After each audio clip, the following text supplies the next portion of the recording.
Hallelujah. स्वागत है आप सबका मेरी भविष्यवाणियों की पुस्तक में।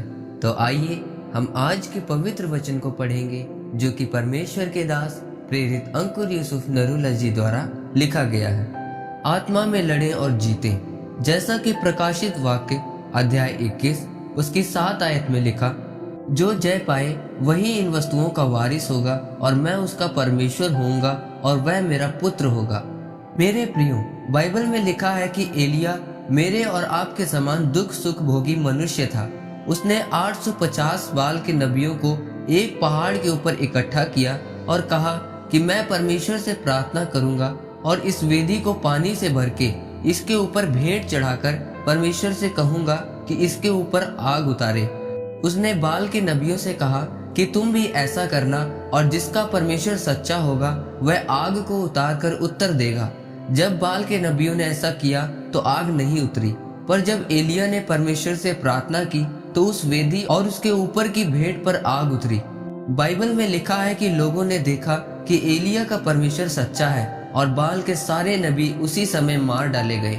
उसके बाद जब एलिया वहां से गया तो उसे एक संदेश मिला कि रानी इजेबेल ने कहा कि जिस तरह तूने मेरे नबियों को मारा है उसी तरह से मैं तेरा सिर तेरे धड़ से अलग कर दूंगी। बाइबल में लिखा है कि वह एलिया जिसने 850 नबियों को मारा था इस बात को सुनकर वहां से भागा। अब आप सोचेंगे कि वह एलिया जिसने आसमान से आग उतारी, बाल के नबियों को मारा, वह जिसको परमेश्वर पर विश्वास था उस स्थान से डर कर क्यों भागा? याद रखें, जब पवित्र आत्मा आपके साथ होकर चलता है तो आप बड़े काम करते हैं। अगर आप ध्यान दें तो क्या जो बीमारी या जो वायरस आजकल लोगों के शरीर पर हावी होता है, वह वायरस या बीमारी आज ही नहीं आई, यह बहुत सालों से दुनिया में है। पर आज लोगों के शरीर कमजोर हो चुके हैं और बीमारियों या वायरस से लड़ने की शक्ति खत्म हो चुकी है। इस प्रकार से अगर कोई थोड़ी सी भी समस्या उनके शरीर में आती है तो उनका शरीर उसको सह नहीं पाता। फिर डॉक्टर आपको खाने पीने के लिए अच्छी और सेहतमंद चीजें बताते हैं। उसी तरह से आत्मा में कमजोर होना है।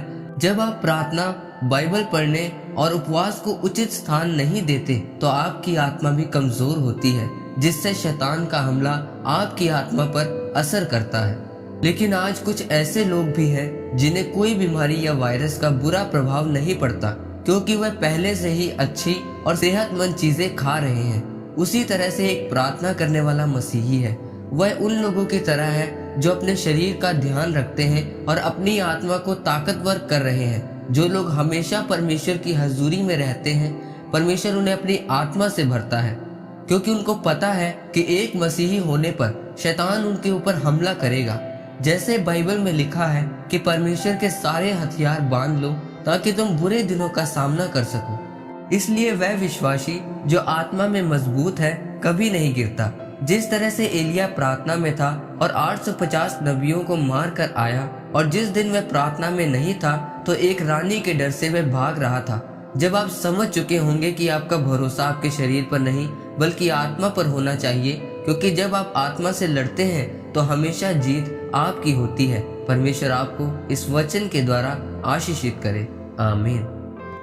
आइए परमेश्वर के दास के द्वारा लिखे गए इस अंगीकार को आप मेरे साथ एक मन होकर ग्रहण करें। सरल शक्तिमान परमेश्वर, मैं इस वचन के लिए आपका धन्यवाद करता हूँ। परमेश्वर, मैं अंगीकार करता हूँ कि मैं आत्मा में बढ़ूंगा और आत्मिक युद्ध लड़ूंगा ताकि आपके वायदे मेरे जीवन में पूरे हो सके। प्रभु यीशु मसीह के नाम में आमीन। परमेश्वर आप सबको आज के वचन के ऊपर मनन करने के द्वारा आशीषित करे। आमीन।